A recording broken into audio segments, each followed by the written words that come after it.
व मुरब्बी करम फरमा हजरत मौलाना मुफ्ती मोहम्मद याहिया साहब दामत बरकातुहुल आलिया से मैं इंतहाई अदब व एहतराम के साथ गुजारिश करता हूँ कि आप तशरीफ लाएं और अपने मुआज़े हसना से हम तमाम सामीन के कुल को मज़बूत फरमाएं।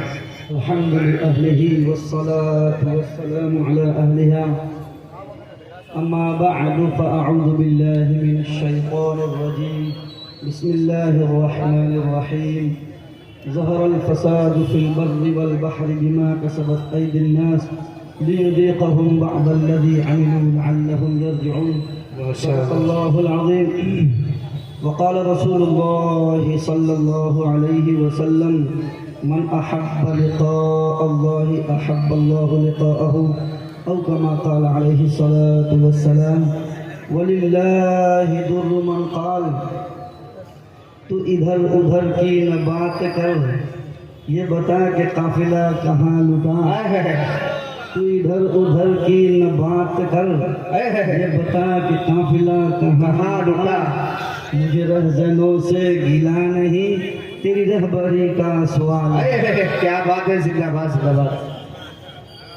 मेरे दोस्तों, बहुत मुख्तसर वक्त दिया गया है, इसलिए मैं आपको इशारा करूँ इस बात की तरफ कि ज़रा आपने कभी सोचा कि इतना बड़ा हिंदुस्तान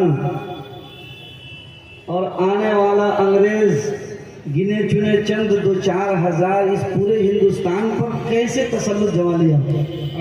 क्या बात है, जो दाल में नमक के बराबर भी नहीं। और दूसरा, ये कभी सोचा आपने कि इस हिंदुस्तान में इतनी बड़ी आबादी जिसको अंग्रेज ने गुलाम बना रखा था और इस हिंदुस्तान की प्रॉपर्टी पर कब्जा करके खुद मुख्तार हुकूमत बना रखा था, इस अंग्रेज को इस हिंदुस्तान से भगाने के लिए 190 साल की कुर्बानी क्यों लगी। अगर सोचा जाए तो 10 दिन अगर उनका साथ छोड़ दिया जाए, 10 दिन, तो वो हुकूमत किस पर करते। लेकिन आखिर वो क्या असबाब और अवामिल हैं कि जिसकी वजह से इतने ज़माने और इतने लंबे वक्त की कुर्बानी देनी पड़ी। मेरे दोस्तों, आप बस मैं मुख्तसर 2 वाक़या बयान करके आपको इस बात की तरफ ले जाऊंगा कि इसका जवाब भी हल हो और हमें ये अंदाज़ा हो कि हम जिस चीज़ के लिए जमा हुए हैं, हक तो ये है कि ये जश्न नहीं है क्योंकि हमारे सामने कुर्बानी देने वालों की लाशें हों और हम अपनी आज़ादी का जश्न मनाएं, बल्कि हक तो ये है कि हम उनके लिए कुरान खानी करके उन नुफूस कुदसी सिफात लोगों के लिए दुआएं करें, अल्लाह उनके दर्जात बुलंद फरमाए। बेशक, सुभान अल्लाह, माशाअल्लाह, बेशक। लेकिन जश्न तो सब मनाते हैं, उन लोगों के लिए दुआएं कोई नहीं करता। मुझे तो बहुत खुशी हुई कि यहाँ स्टेज पर जब मजमा खत्म हुआ तो दुआएं की गई, कम से कम उनके लिए दुआएं तो हुई। बेशक। वरना ऐसे हजारों स्कूलों, कॉलेजों, मदरसों में एक डरामे से सारे जश्न को मनाया जाता है, लेकिन उन कुदसी सिफात नफूस के लिए दुआएं तक नहीं की जाती है। मेरे दोस्तों, सन 1756 में, मुख्तसर बात, सन 1756 में जनाब मिर्जा सुल्तान सिराजुद्दौला साहब ने देखा कि जिस अंग्रेज को हमने कलकत्ता में आने के बाद कंपनी खोलने के लिए जगह दी, फैक्ट्रियां कायम किए और पूरे मुल्क हिंदुस्तान को ये बतलाया कि आपके मुल्क की माली तरक्की होगी, हम फैक्ट्रियां कायम करेंगे, कंपनियां कायम करेंगे और बाहर की मशीनरियां लाएंगे, प्रोजेक्ट लाएंगे, यहाँ से वहाँ, वहाँ से यहाँ जाएगा। जैसे आज अपने मुल्क हिंदुस्तान की बहुत सारी चीजें बेच दे रहे हैं लोग कि हिंदुस्तान की तरक्की होगी, उल्टा उसका खसारा हो रहा है। तो उन लोगों ने भी ये सोचा कि शायद इस मुल्क हिंदुस्तान की तरक्की और ज्यादा हो, हालांकि सोने का चिड़िया तो पहले से था। सन 1856 में जनाब सिराजुद्दौला को जब मालूम हुआ कि अंग्रेज ने कलकत्ता के अंदर जिस फैक्ट्री को चलाने के लिए जगह दी गई है, उस फैक्ट्री के अतराफ में किला बनाना शुरू कर दिया। किला, फैक्ट्री और चारों तरफ से किला बनाएंगे तो अंदर क्या माल तैयार हो रहा है पता नहीं चलेगा। तो जनाब सिराजुद्दौला ने मना किया और ये पूछा कि ये किले क्यों बन रहे हैं। उसका जवाब खोल मटोल दिया गया। जब जनाब सिराजुद्दौला को ये पता चला कि उन फैक्ट्रियों के अंदर किला बंद बनाकर और लोगों को हथियार देकर और एक जनरल बनाया गया, पुलिस अफसर बनाए गए, फौजी बनाए जा रहे हैं, जब इसका इल्म हुआ तो सन 1756 में सबसे पहले जिसने अंग्रेज के किले पर हमला बोला था वो जनाब मिर्जा सुल्तान सिराजुद्दौला रहमतुल्लाह अलैह थे। सुभान अल्लाह। और ऐसी जबरदस्त हमला कि चारों तरफ से किले को घेर लिया और रॉबर्ट क्लाइव जो उनका जनरल था पकड़ा गया और सारे सिपाहियों के साथ जब पकड़ लिए गए तो जनाब सिराजुद्दौला ने अपने फौजियों से पूछा कि इनके लिए क्या करना चाहिए। किसी ने कहा हजरत सीधा खत्म करना चाहिए, किसी ने कहा कि इन्हें जेल खाने में बंद कर देना चाहिए। जनाब सिराजुद्दौला को पता ये एहसास हुआ कि इनको मारने से मकसद नहीं है, असल तो ये तिजारत के लिए आए हुए हैं, इनको परेशान करना हमारी शान के खिलाफ है, इनको बंद कर दिया जाए कुछ देर के लिए, जब माफी तलाफी हो जाएगी किला तोड़ दिया जाएगा, फिर उनसे बात की जाएगी। सारे किले को तोड़ने की इजाजत दे दिया गया और रात में उनके फौजियों ने कहा कि हजरत आप जरा गौर से सुनिएगा, आप आराम फरमाएं, हम लोग इन कैदियों को रात भर घेरते हैं। सिराजुद्दौला के जो फौज थी उसने ये इरादा किया कि एक हाल था जिसके अंदर कैदियों को बंद किया जाता था, उसकी लंबाई और चौड़ाई बताई जाती है तारीख में 18 बाई 14 का कमरा था। 18 बाई 14 18 बाई 14 का कमरा और 156 अंग्रेज कैदी पकड़े गए थे, उनके पुलिस अफसर पकड़े गए थे। 156 आदमी को 18 बाई 14 के कमरे में कैसे रखेंगे। गुस्सा होने की वजह से पुलिस वालों ने एक ही रूम में 156 लोगों को घुसेड़ दिया और वो ऊपर नीचे पकड़ के टंगा गए। तारीख में लिखा है, रॉबर्ट क्लाइव खुद लिखता है कि जब सुबह हुई तो हम में से सिर्फ और सिर्फ 23 आदमी जिंदा बचे थे, उसके अलावा सब के सब मर गए थे। अल्लाह अकबर, अल्लाह अकबर। सुबह में जब सिराजुद्दौला निकले और पूछा तो कहा कि ये तो बहुत बड़ा गलत हो गया, हम तो मारना ही नहीं चाहते थे, इसे मर गए गर्मी की वजह से। तो सिराजुद्दौला उन लोगों को रिहा करके अपने मकाम पिलासी पे चले गए। बस जरा गौर से समझिए, ये जो 23 आदमी बचे थे अंग्रेजों के, ये बरतानिया गए और सारे बरतानिया में आवाज किया कि बरतानिया की इज्जत को लाज रखने के लिए हिंदुस्तान पर सबसे पहले सिराजुद्दौला पे हमला करना चाहिए कि जिसने हमारे पुलिस अफसरान के 156 लोगों को कत्ल कर दिया। बरतानिया की हुकूमत जोश में आ गई और ढेरों फौज भेजना शुरू कर दिया। यहाँ तक के सन 1757 में एक ही साल के बाद बरतानिया की तरफ से मुसल्लह फौज आई और उसने प्लासी के ऊपर हमला किया और सिराजुद्दौला की सारी पुलिस को कंट्रोल में कर लिया। सिराजुद्दौला आम आदमियों के कपड़े को पहनकर एक ऊंट के ऊपर सवार होकर उस प्लासी से भाग करके मुर्शिदाबाद चले गए और जब मुर्शिदाबाद में गए तो वहां पता चला कि लोगों ने मुखबिरी कर दिया। तो अंग्रेज सबसे पहले मीर जाफर मुसलमान के पास में गया, ये सोचकर कि अगर हम इस मुल्क हिंदुस्तान में अकेले लड़ेंगे जीत नहीं पाएंगे, इन मुसलमानों के अंदर सबसे पहले फूट डालें। जब कहने लगा कि मीर जाफर हम आपको नवाब बनाते हैं, नवाब, और आपको हम ये पुलिस और फौजी देते हैं, आप सबसे पहले सिराजुद्दौला को पकड़ कर कैद कर लो और आप बादशाह बन जाओ, हम आपको बादशाह बनाते हैं। ये वो असबाब और अवामिल थे कि जिसने इस बड़े मुल्क हिंदुस्तान के ऊपर अंग्रेजों का तसल्लुत जमाने में जो सबसे बड़ा सरिया था वो चंद मुसलमानों की और चंद गैरों की ऐसी नासमझी थी जिसकी वजह से इतना बड़ा हिंदुस्तान गुलामी की जंजीरों में जकड़ दिया गया। मीर जाफर ये सिराजुद्दौला के खून का कातिल पिलासी से निकलकर मुर्शिदाबाद को उसने घेर लिया। रातों रात मुर्शिदाबाद से जनाब सिराजुद्दौला भाग करके हगली के मकाम पर कश्ती में सवार होकर के भागते हैं तो वहां पर एक बहुत बड़ा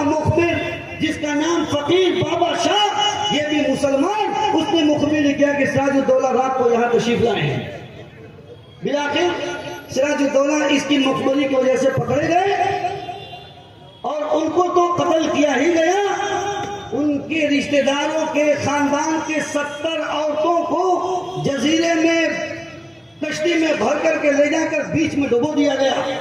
उनकी एक बीवी जिसका नाम लुत्फुन्निसा था, वो बहुत खूबसूरत थी, उससे रबड़ कड़ाइयों ने शादी का इरादा किया, उसने उससे इनकार किया, उसको भी तहरीर कर दिया गया। मेरे दोस्तों, मीर जाफर जो अपनी बादशाहत के लिए अंग्रेजों का तसल्लुत और अंग्रेजों का कब्जा हिंदुस्तान में दिए, उस मीर जाफर का चढ़ता हुआ सूरज भी गुरूब हो गया और अंग्रेजों ने उनको कत्ल करके पूरे बंगाल के ऊपर, बिहार के ऊपर कब्जा कर लिया। फिर वहां से जब वो दिल्ली की तरफ बढ़ने लगे तो आखिरी बात में कहता हूँ, सन 1757 से लेकर सन 1857 तक 100 साल तक मुसलमान ये आवाज देते रहे पूरे हिंदुस्तान के बाशिंदों को कि आज ये मुल्क हिंदुस्तान में अंग्रेज गालिब आ रहा है, कुछ इसके लिए कीजिए। उलमा शहीद हो गए, कत्ल हो गए, चांदनी चौक से लेकर पेशावर की जामा मस्जिद तक हर एक दरख्त पर उलमा की गर्दनें लटका दी गई, उनको बोरियों में बंद करके तंदूरों में डाल दिया गया, ऊपर से हाथियों को चलाया गया।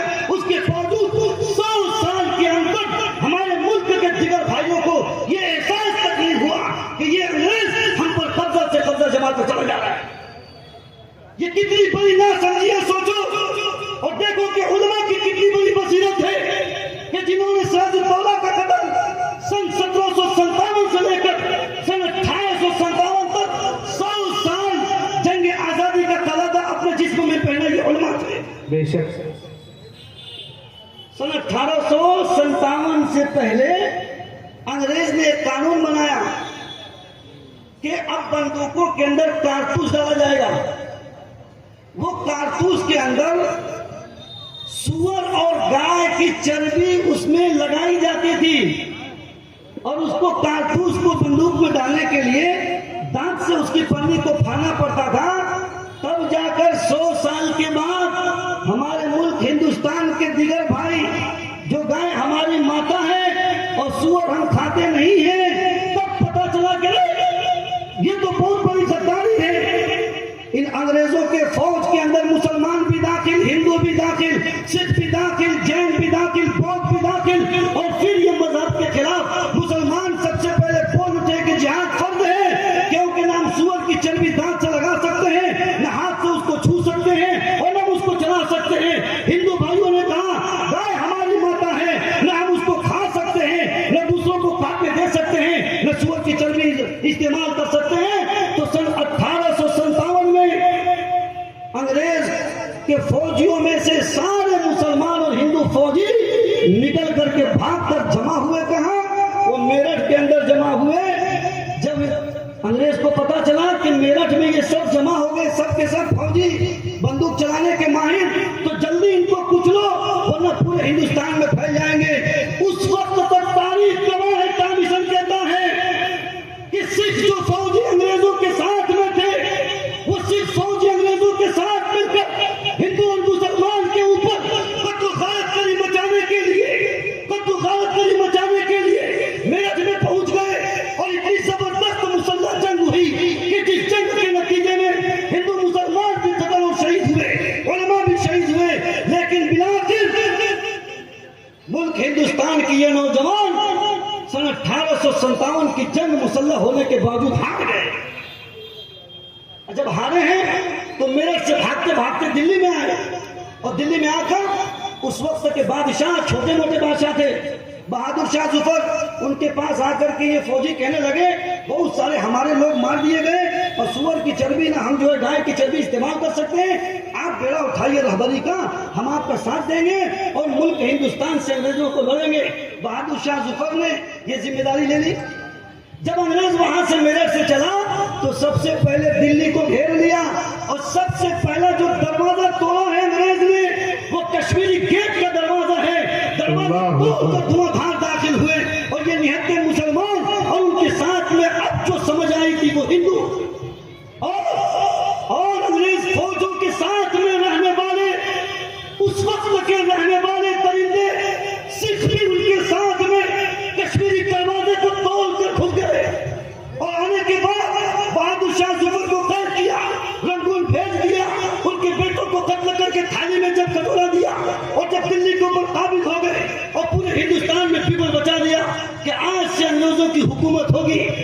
सिख भाइयों को समझ में आया कि पूरे हिंदुस्तान की हुकूमत अंग्रेजों की होगी, वो इस वजह से कि हिंदुस्तान की राजधानी दिल्ली पे कब्जा कर लिया। तीसरी मरतबा जंग के बाद सिख भाई भी अब अंग्रेज फौजों को छोड़ करके भाग गए। तब जाकर के सन 1884 में कांग्रेस पार्टी की बुनियाद डाली गई। उलमा की मेहनतों से गांधी जी से मुलाकात, नेहरू जी से मुलाकात, वल्लभ भाई पटेल से मुलाकात, फुला से मुलाकात, और एक कांग्रेस की बुनियाद डाली गई जिसमें यह कहा गया कि हिंदू मुस्लिम भाई भाई, और फिर अदम तशद्दुद, अदम ताउन तहरीक चलाई गई। यानी आज से बिल्कुल बाइकाट कि अंग्रेजों के साथ में कोई मुआवनत नहीं की जाएगी। जब अंग्रेज देखा कि इसमें एक बहुत बड़ा नौजवान मौलाना हुसैन अहमद मदनी जो चारों तरफ घूम घूम के लोगों को जमा कर रहा है, तो एक स्टेज जमा किया, स्टेज लगाया और मौलाना हुसैन अहमद मदनी को इज्जत से दावत दिया और ये कहने लगा कि आप जरा तशरीफ लाएं, अपनी बात बताएं, आखिर ये हमारे खिलाफ जिहाद क्यों? और बस आखिरी तारीख गवाह टॉमिसन कहता है अंग्रेजों ने ये सोच लिया था कि जैसे ही हुसैन अहमद मदनी स्टेज पर आएगा, बातों में फंसाकर गोलियों से खून दिया जाएगा और ये कहा जाएगा कि अफरा तफरी मच गई और उसको गोली मार दिया गया। मौलाना हुसैन अहमद मदनी रहमतुल्लाह अलैह स्टेज पर देर से तशरीफ लाए। चारों तरफ आवाज हो गई, अंग्रेज कह रहा है कि उलमा तुम्हें गुमराह कर रहे हैं, अगर इनके जिहाद का फतवा हक होता तो स्टेज पर तशरीफ लाते, लेकिन वो मर्द मुजाहिद इस चीज के इंतजार में था कि सारी की सारी आंखें देखे, और वो पसीने का पैकर ये देख चुका था कि अंग्रेजों की बंदूकों में गोलियां भरी गई है जो हुसैन अहमद मदनी के खून के प्यासे हैं, इसलिए देर से पहुंचा, सबके ऊपर कफन बांधा हुआ और पहुंचते ही सीधा स्टेज पर तशरीफ लाए और आकर के कहने लगे अंग्रेजों के पुलिसों को बुलबुल से तस्बीह देते हुए और उनकी गोलियों को गुल से तस्बीह देते हुए फरमाया, ये लिए फिरती है बुलबुल चोंच में गुल, ये लिए फिरती है बुलबुल चोंच में गुल, कि शहीद नाज की तुरबत कहाँ है। हजरत ने जब ये शेर पढ़ा, आधे घंटे तक मुसलसल नारे लगाते रहे लोग, आधे घंटे तक मुसलसल नारे लगाते रहे। फिर उठकर मौलाना हुसैन अहमद मदनी रहमतुल्लाह अलैह उनके दिलों में रोक पैदा करने के लिए कहने लगे, खिलौना समझ कर न बर्बाद करना, खिलौना समझ कर न बर्बाद करना, कि हम भी किसी के बनाए हुए हैं। फिरंगी के फौजों में हुर्मत के फतवे के लुसंदाज चढ़कर भी आए हुए हैं, फूल एक तरफ और खार एक तरफ। अब देखते हैं चमन में जीत किसकी होती है। मेरे दोस्तों, 190 साल की गुलामी की जंजीर उन नासमझ बदबख्तों की वजह से हुई कि जिन लोगों ने अपने रुपये और पैसों की खातिर इन अंग्रेजों की चापलूसी की, और 190 साल की कुर्बानी इसलिए देनी पड़ी कि बाबा शाह, फकीर बाबा शाह जैसे मुखबिर मुसलमानों में पैदा हुआ। मौलाना हुसैन अहमद मदनी रहमतुल्लाह अलैह की तारीख रेशमी रुमाल को पकड़वाने वाला एक मुसलमान था। और फिर सन 1817 से सन 1757 से लेकर सन 1857 तक ये हमारे गैर मुस्लिम भाई जो अंग्रेजों के तसल्लुत को न समझकर न समझकर सबूत दिया, इनकी वजह से ये गुलामी की जंजीरों में जकड़ा गया। आज मैं कहता हूँ ईवानों में बैठने वालों, उस गद्दारी को याद करो कि जिसकी वजह से ये पूरा मुल्क हिंदुस्तान गुलामी की जंजीरों में जकड़ा गया। ऐसी गद्दारी कॉन्स्टिट्यूशन के साथ मत करो, हुकूक के साथ मत करो कि किसी के हुकूक की पामाली हो रही हो तो आप जाके चापलूसी करके गले में माला डाल रहे हो। अगर आप हमीयत वाले हैं और आजादी की तारीख को पढ़ने वाले हैं तो आप कभी ऐसी चापलूसी नहीं करेंगे जिस चापलूसी की वजह से किसी का हक जाया होता हो, चाहे वो हक मुसलमान का हो, चाहे हिंदू का हो, चाहे जैन का हो, चाहे बौद्ध का हो, चाहे जिस धर्म का हो। जो हुकूक लिख दिए गए उस हुकूक की पासदारी होनी चाहिए। इसलिए मैं मुखातब होकर कहता हूँ, खिलौना समझ कर न बर्बाद करना, खिलौना समझ कर न बर्बाद करना, कि हम भी किसी के बनाए हुए हैं। फिरंगी के फौजों में हुर्मत के फतवे जो सरदार चढ़कर भी आए हुए हैं, ये सब के सब एक दिन सरदार होंगे। जिस दिन बात आ गई सुधा